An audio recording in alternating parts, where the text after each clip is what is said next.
Hello to you and welcome to Adelante Chicago. I'm Lourdes Duarte. Thank you so much for joining us today. Bienvenidos. The United States Hispanic Leadership Institute, USHLI, has been around since 1982. Look at these numbers. It trained over 1.3 million leaders, registered more than 2.3 million voters, and has awarded more than $1 million in scholarships or internships. And they are not done yet, far from it. Here to talk more about USHLI is the co-founder and president of this organization, Dr. Juan Andrade. Thank you. Always such a pleasure to see you and talk to you. Yeah, thank you. It's good to be back. Okay, so let's talk about USHLI. I cannot imagine that people don't know about this organization, but if they don't, what should they know? How are you helping?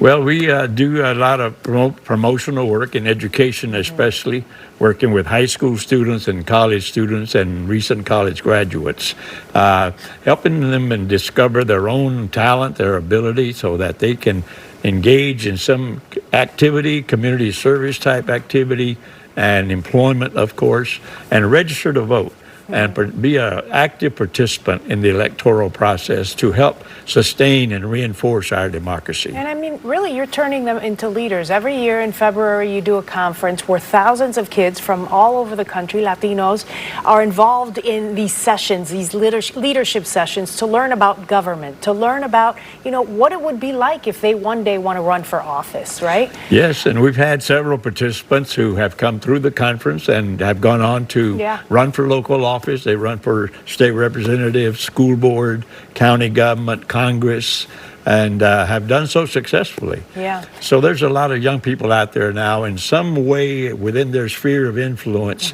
helping other people, serving others. And that's what it's all about. It's not just about being successful to empower yourself.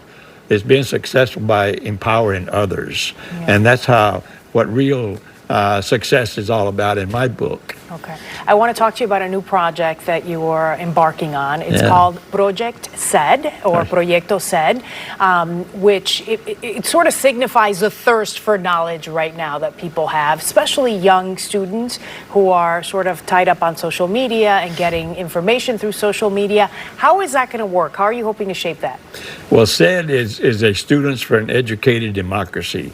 That's what it's all about, and that's working with high school students in grades 9 through 12. Teaching them about the electoral process and democracy. What is democracy and how does it work? And how can we participate more effectively?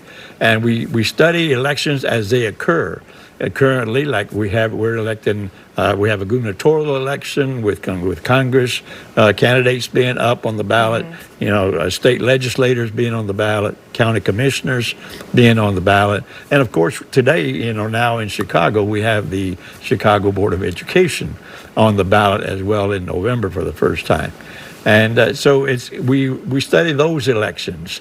But most importantly, we study the Constitution.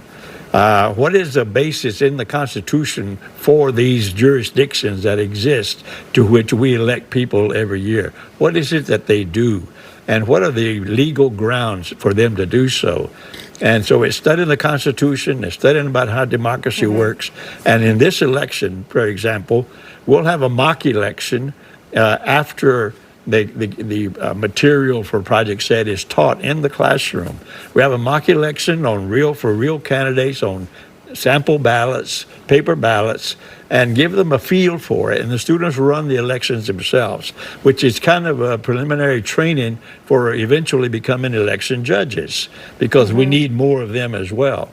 And then next year in January, we shift the curriculum to municipal elections, the governor, the mayor's race, and city council. Those races, who are they, how many are they, and what do they stand for, what are they running for, and what do they do on city council. And it's so important because it's not just about voting, it's about being an educated voter and knowing what you're voting for, right? Exactly. That's the key to it all. It's not just about registering to vote and then just turning people loose to go vote. Yeah. If they don't know how government works, they don't know what public officials do when they get elected. It's more of a popularity contest, and it shouldn't be all about that. So we want to focus on education, because students need roots. They need to be rooted in democracy. And if it's from the ninth grade, 10th grade, 11th grades, they will vote in a gubernatorial election like this one, a mayoral election in 27, a presidential election in 28. Then they graduate, register to vote, and they know what for. All right, and USHLI.org, there's the information up on your screen. Dr. Juan Andrade, thank you so much.